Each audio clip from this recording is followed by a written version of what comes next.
In the cold expanse of space, the galaxy's most powerful species, the Zorax, have gathered in their sleek, metallic warship for a momentous council meeting. Their towering leaders sit in a dark, opulent room, their eyes glowing with an eerie light.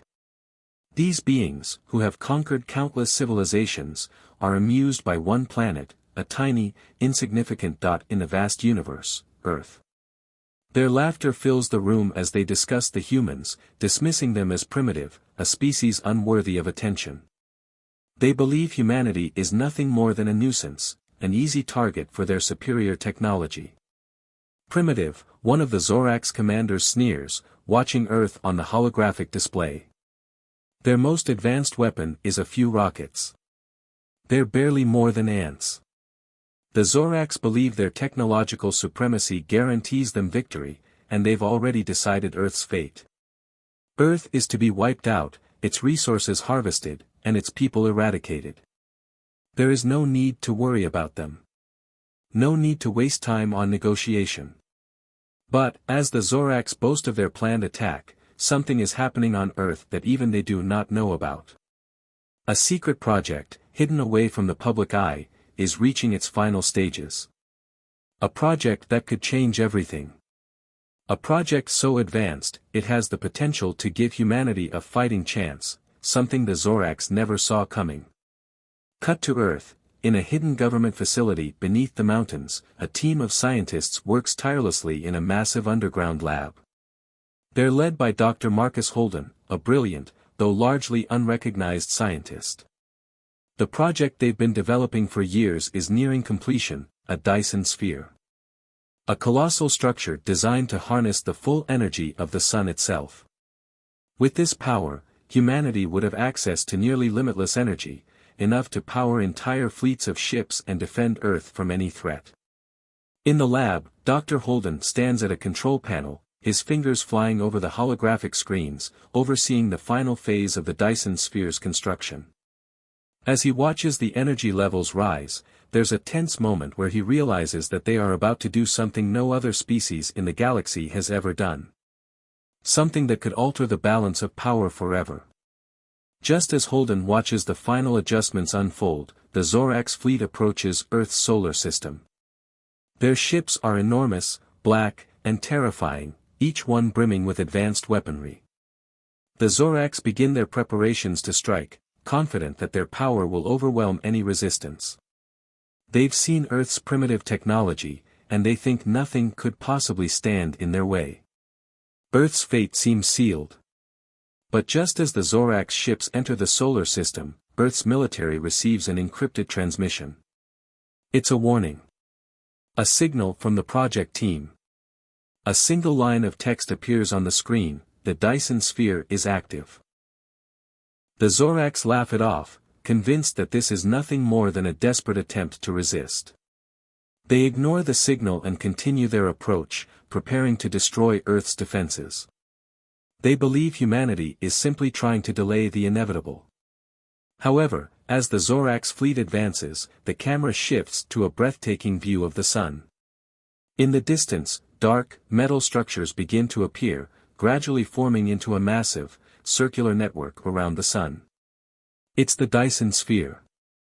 The enormous machine designed to capture the sun's energy has just activated. The Zorax pause in shock. They didn't believe it was possible. They never expected humanity to develop such technology, especially without their noticing. The Dyson sphere begins to pulse with power. It's not just a small experiment anymore, humanity has just unlocked a new level of potential. The sun itself is now a massive generator, ready to fuel Earth's defense. Energy surges into Earth's power grid, lighting up cities across the planet, and in space, human warships and advanced drones begin to stir, powered by the sun's incredible energy. For the first time, the Zorax feel a hint of unease. Earth is not as insignificant as they thought. But even as the Zorax try to process the shift in power, their commanders quickly dismiss the threat. They're still far beneath us, one of them says, his voice dripping with confidence. We'll crush them before they can even use it. However, a new sense of tension fills the air. Humanity's secret weapon is now in play, and the Zoracs can no longer underestimate the humans they once considered ants.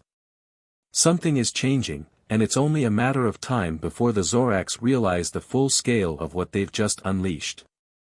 Earth's fate is no longer decided by them. The Zoracs fleet arrives in Earth's orbit like a storm, dark and terrifying. Their ships, massive and menacing, hang in space like shadows, dwarfing everything beneath them.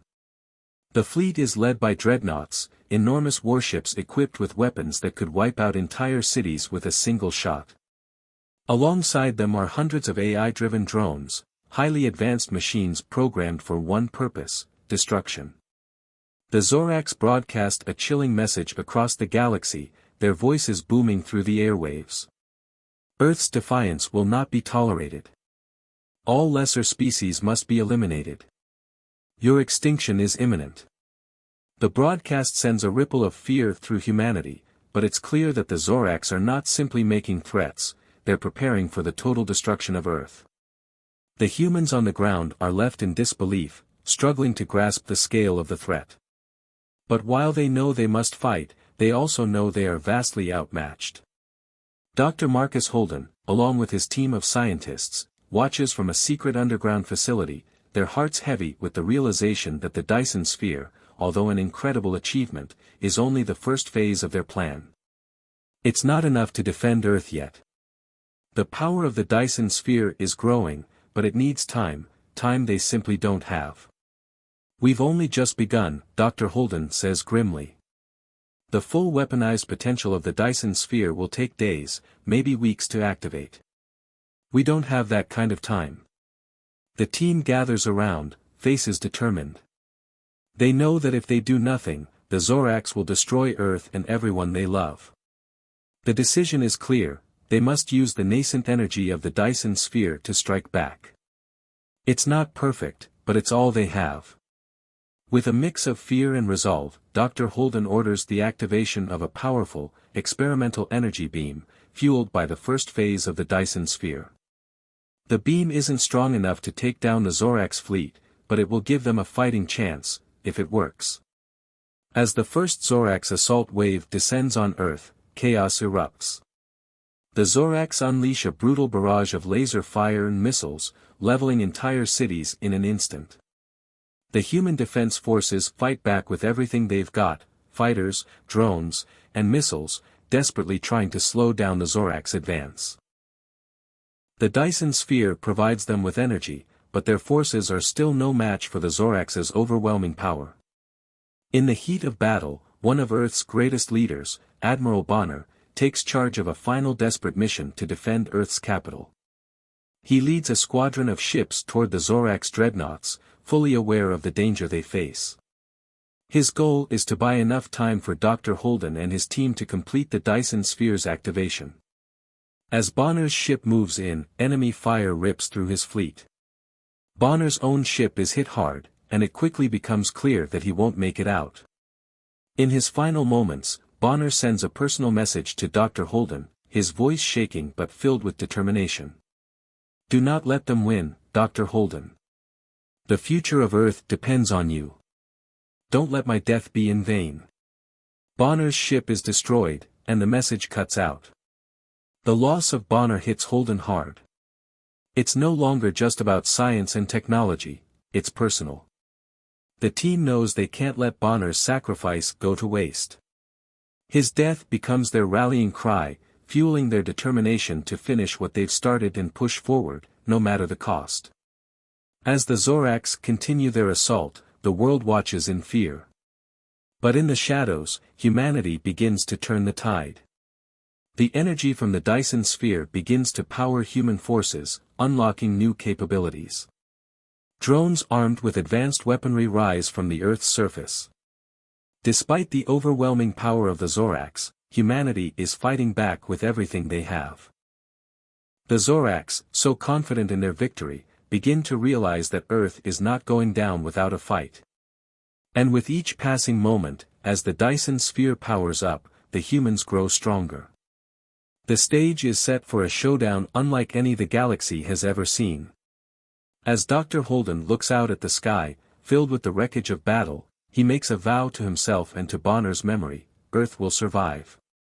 No matter the odds, they will fight until the last breath. The moment the Zorax forces descend upon Earth, they begin their brutal orbital bombardment. Massive dreadnoughts and drones fill the skies, unleashing wave after wave of destruction. Earth's cities are torn apart, crumbling under the weight of their firepower. The Zorax commanders look down with satisfaction, confident that victory is just a matter of time. The humans are no match for their advanced weapons, or so they think. But deep beneath the surface, in the heart of the secret facility, the Dyson sphere has just come online. At first, there's only a faint flicker of energy, barely noticeable. It's as if the sun itself is awakening, stirring after a long slumber. Then, the power begins to surge. The energy of the sun pours into the Dyson sphere, creating a wave of light and power that spreads across the planet. Earth's grid is supercharged, and for the first time, humanity has access to a nearly limitless supply of energy. With this power, the humans are no longer fighting on an even playing field, they have become a force to be reckoned with. Cloaking devices, drones, and AI-controlled robots, all fully powered by the sun's energy, spring to life. The human forces, previously overwhelmed, are now equipped with the most advanced technology on Earth. They begin to strike back with precision and speed, surprising the Zorax at every turn. The battle erupts with intensity. In the air, waves of human drones surge toward the Zorax flagship, their cloaking technology making them nearly invisible. The Zorax ships, once so confident in their power, are now being hit from all sides by waves of invisible attackers. The human drones, equipped with powerful energy weapons, dart around the Zorax fleet, disabling weapons and causing chaos in their ranks. But the Zorax are relentless, and their response is swift and brutal. On the ground, humans fight back with the help of newly energized drones and robotic soldiers. These AI-controlled machines, once slow and clunky, now move with speed and precision, tearing through the Zorax infantry like a hot knife through butter. Humans use their advanced cloaking devices to strike from the shadows, creating havoc among the Zorax forces. Every building, every corner of the battlefield becomes an advantage as the humans move unseen, hitting the Zorax where they least expect it. But the Zorax are not easily deterred. They retaliate with overwhelming firepower, their orbital bombardment raining down on major cities. The air shakes with the power of their weapons, and buildings collapse under the force of their strikes. Humanity's counterattacks are fierce, but the destruction continues to mount. Yet, through all the chaos, the human forces remain determined, fighting harder than ever, driven by the belief that Earth is worth saving. Amidst the chaos of the battle, the streets of Earth's cities become a war zone. Military vehicles powered by AI and solar energy race through the ruined streets, dodging collapsing buildings and wreckage as they chase down Zorax drones. The vehicles zip through the city, weaving in and out of debris, their engines roaring as they speed toward their targets. Above, the Dyson sphere lights up the sky in an awe-inspiring display. From its core, orbital weapons fire down on the Zorax fleet. Blinding beams of energy shoot across the atmosphere, leaving trails of light in their wake. The sky is filled with the flash of weapons fire, the roar of explosions, and the hum of energy surging from the sun itself. It's a visual spectacle unlike anything the galaxy has ever seen. At street level, humans fight with all their might. Soldiers, once ordinary men and women, now stand united in the face of an unimaginable enemy. Their weapons glow with power as they fire on Zorax troops, while cloaked forces slip behind enemy lines to sabotage their weapons and disrupt their communications. It's a relentless, fast-paced battle, each side pushing forward with everything they have, knowing that the fate of Earth hangs in the balance. As the battle rages on, the Zorax begin to feel the weight of their arrogance. They thought Earth would be an easy target, but they underestimated humanity's will to survive, and the power of unity that has emerged in the face of destruction. Each strike from the Dyson sphere is a reminder that Earth is no longer the weak, insignificant planet they once thought it was. The time has come for humanity's last stand. Dr. Marcus Holden, the leader of the Dyson Sphere project, watches the battle unfold on the screens before him. Earth is on the brink of annihilation, but the Dyson Sphere has given them one last chance. Its energy is now at full power, and the weaponized satellites in orbit are fully charged. There's one final weapon they can use, a devastating energy beam, aimed directly at the heart of the Zorax flagship. It could destroy the Zorax fleet and end the war. But there's a catch. The beam requires a human pilot to manually guide it into position. And that pilot must remain in the path of the beam's law. Unchanged, knowing full well it will likely cost their life. The weight of the decision is heavy, but Holden doesn't hesitate. He knows what has to be done. "I'll do it," he says, his voice resolute. His team looks on in shock, but there's no time for second thoughts. The Zorax forces are closing in, and this is their only chance. As Holden prepares for the final assault, he reflects on everything that's led up to this moment. The loss of Admiral Bonner, the countless soldiers and civilians who've died to protect Earth, it all weighs on him. He remembers Bonner's final words, "Do not let them win." Holden can still hear the voice of his fallen friend echoing in his mind. Bonner gave everything to defend Earth, and now, it's Holden's turn to do the same. He looks at his team, the soldiers who once doubted humanity's ability to survive this war. They are no longer skeptics. They've seen the power of the Dyson Sphere and the strength of human will. They've fought alongside Holden every step of the way, and now they stand united, ready to carry out this final mission. Holden knows that in the end, their sacrifices will mean something. Earth's survival depends on this moment. With a heavy heart, Holden enters the command center where the energy beam is ready to fire. His hands tremble, but his mind is clear. He's made peace with the choice. The weight of responsibility rests on his shoulders, but it's one he bears willingly, for Earth, for humanity, and for the fallen. As Holden prepares for the final strike, the remaining human forces launch a daring infiltration mission. The Zorax flagship remains heavily defended, surrounded by alien soldiers and robotic sentries. The humans are outnumbered and technologically outmatched, but they are driven by something the Zorax can't understand, sheer determination and a will to survive. A small group of soldiers, led by Captain Jessica Walker, infiltrates the Zorax flagship. Their mission: to plant an EMP device that will disable the Zorax fleet's defenses, giving Holden the opening he needs to fire the energy beam. The team sneaks through the alien corridors, using their advanced cloaking devices to avoid detection. But the Zorax are clever, and soon they're discovered. What follows is a brutal, close-quarters combat fight. The humans use every trick in the book to survive, hacking into Zorax systems, setting traps, and using their knowledge of the flagship's layout to their advantage. The Zorax fight back with overwhelming force, but the humans are relentless. They fight with everything they have, knowing that this is their one chance to win. The EMP device is planted, but the team is surrounded. The Zorax soldiers move in for the kill, but Captain Walker, fueled by adrenaline and determination, holds them off long enough for the device to activate. A massive shockwave ripples through the flagship as the EMP takes effect, disabling the Zorax fleet's defenses.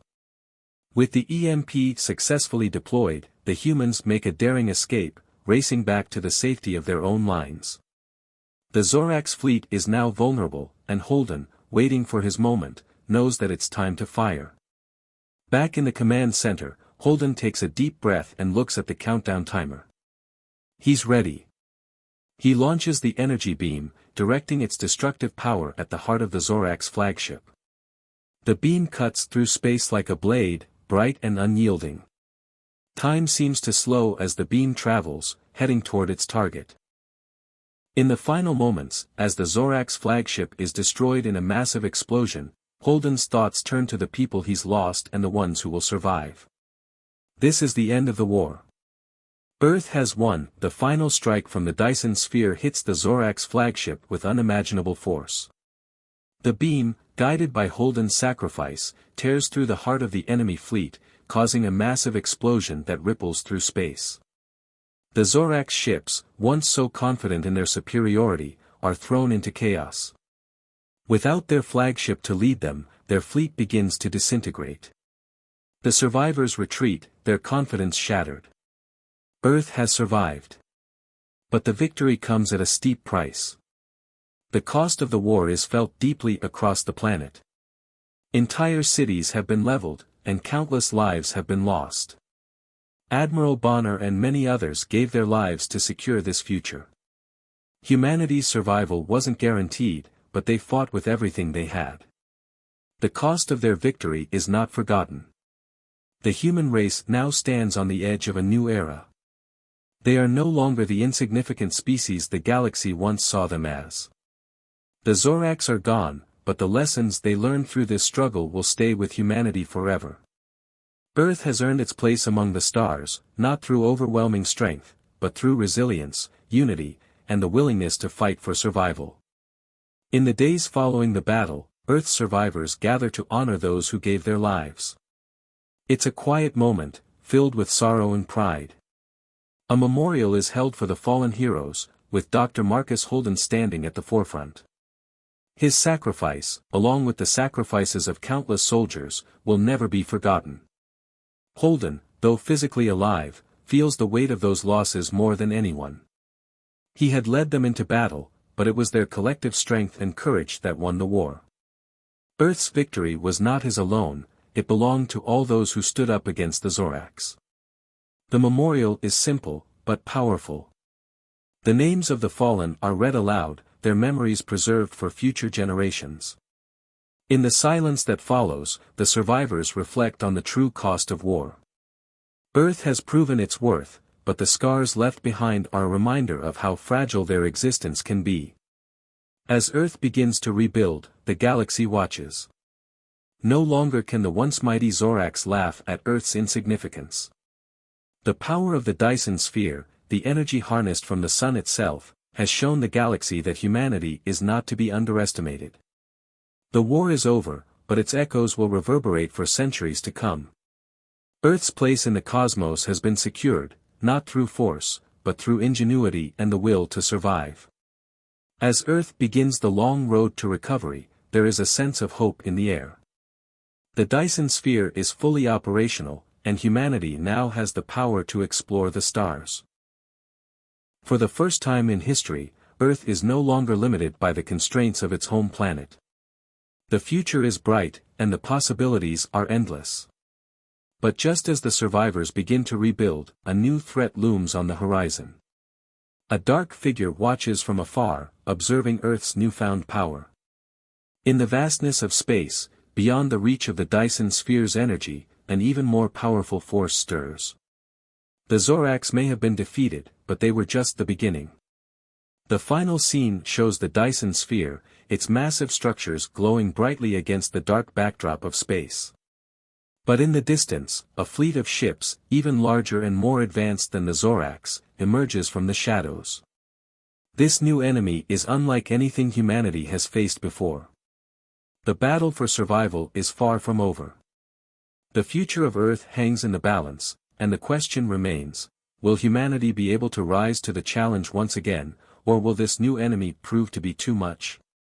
The screen fades to black, leaving the audience on the edge of their seats, knowing that Earth's victory is only the beginning of a much greater story.